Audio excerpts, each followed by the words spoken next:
아이가 아플 때마다 우리 애는 왜 이렇게 자주 아플까? 하고 속상하신 적 다들 있으시죠?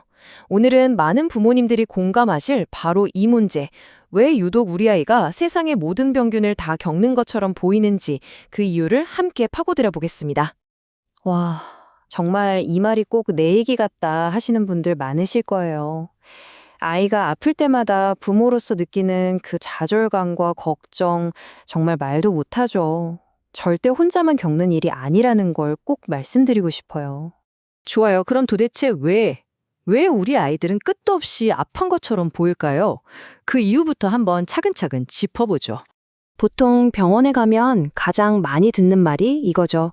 아직 면역력이 약해서 그래요. 크는 과정이에요. 하고요. 맞아요. 아이의 면역 체계가 아직 완성되지 않아서 새로운 바이러스랑 싸우는 법을 배우는 중인 거죠.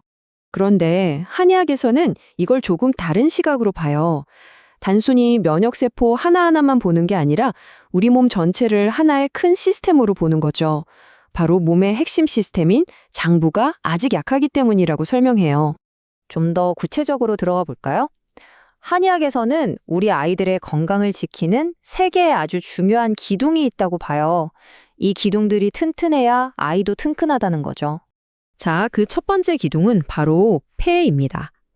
폐는 우리 몸의 최전방을 지키는 경비병 같은 역할을 해요. 외부에서 나쁜 것들이 들어오지 못하게 막아주는 1차 방어선인 셈이죠. 그리고 두 번째 기둥은 비위예요. 비장과 위장을 말하는데요. 여긴 우리 몸의 에너지 공장이라고 생각하시면 쉬워요. 우리가 먹은 음식을 으쌰으쌰 소화시켜서 힘도 내고 피도 만드는 아주 중요한 곳이죠.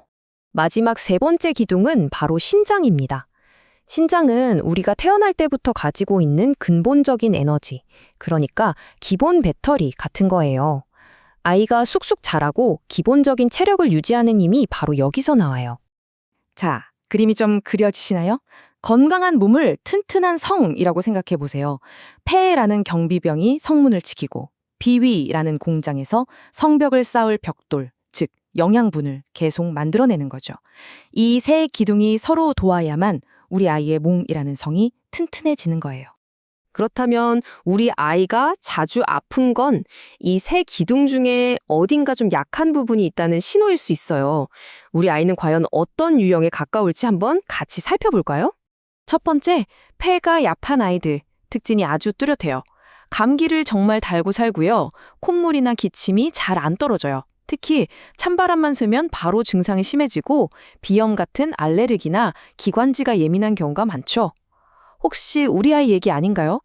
한마디로 정리하면 이 아이들은 외부 자극에 대한 방어막이 좀 얇은 거예요. 작은 바람에도 쉽게 흔들리는 거죠. 자, 두 번째는 비위, 그러니까 소화기가 약한 아이들이에요. 이런 아이들은 밥투정이 심하거나 입이 짧은 경우가 많고요. 배가 살살 아프다는 말을 자주 해요. 또래보다 좀 마른 편이고 밥 먹고 나서도 금방 지치거나 힘들어하죠. 이 유형의 핵심은 이거예요. 몸 안에 에너지 공장 효율이 좀 떨어지는 거죠. 좋은 음식을 먹어도 그걸 에너지로 착착 전환시키는 힘이 부족한 거예요. 마지막 세 번째는 신, 즉 타고난 에너지가 약한 아이들. 이 친구들은 다른 아이들보다 체력이 좀 약해서 금방 지쳐요. 그리고 잠을 깊이 못 자고 자주 깨고요. 성장이 조금 더딘 것 같거나 유독 겁이 많고 잘 놀라는 경향도 있어요. 네, 말 그대로 기본 배터리 용량이 좀 작은 거라고 생각하시면 돼요. 그래서 에너지를 아껴 쓰고 잘 충전해 주는 게 아주 중요하죠. 자, 우리 아이가 어떤 유형에 가까운지 대충 감이 오시죠? 그럼 이제 어떻게 해야 할까요? 방법은 크게 두 가지예요. 전문가의 도움을 받는 것, 그리고 집에서 꾸준히 좋은 습관을 만들어주는 것. 물론 아이의 상태에 딱 맞는 한약 처방처럼 전문가의 도움을 받아서 약한 기둥을 집중적으로 보강해주는 것도 정말 중요해요. 하지만 그것만큼이나 어쩌면 더 중요한 게 바로 집에서의 꾸준한 관리예요. 그래서 준비했습니다. 집에서 매일 실천할 수 있는 면역력 강화 습관 5가지. 첫째, 밤 9시 전에는 꼭 재우기. 자는 동안 면역세포가 일하거든요.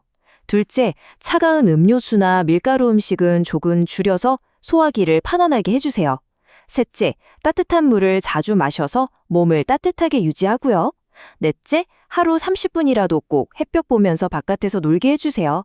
그리고 마지막, 외출하고 돌아오면 식염수로 코를 헹궈서 호흡기를 깨끗하게 지켜주는 거예요. 정말 간단하죠? 그런데 사실 이런 모든 방법들보다 더 중요하고 가장 먼저 해야 할 일이 있어요. 그건 바로 우리 부모님들의 마음가짐, 관점을 바꾸는 거예요. 이 말 정말 가슴에 와닿지 않나요? 부모의 염려는 이미 치료의 시작이다. 우리 아이가 왜 아플까, 어떻게 도와줄 수 있을까 이렇게 걱정하고 관심을 갖는 그 마음 자체가 이미 최고의 치료를 시작한 거라는 뜻이에요. 그러니까 우리의 목표는 당장 눈앞의 감기 증상을 없애는 것만이 아니에요. 우리 아이가 가진 고유한 체질을 이해하고 약한 부분을 천천히 그리고 꾸준히 채워줘서 몸의 뿌리를 튼튼하게 만들어주는 것. 그게 진짜 중요한 거죠. 자, 오늘 이야기가 어떠셨나요? 이 질문을 마지막으로 남겨두고 싶어요. 우리 아이의 약한 고리는 무엇일까? 그리고 오늘 당장 내가 그 부분을 위해 무엇을 해줄 수 있을까? 아이를 세심하게 들여다보는 그 눈길에서부터 우리 아이를 더 건강하고 튼튼하게 키우는 위대한 여정이 시작되는 겁니다.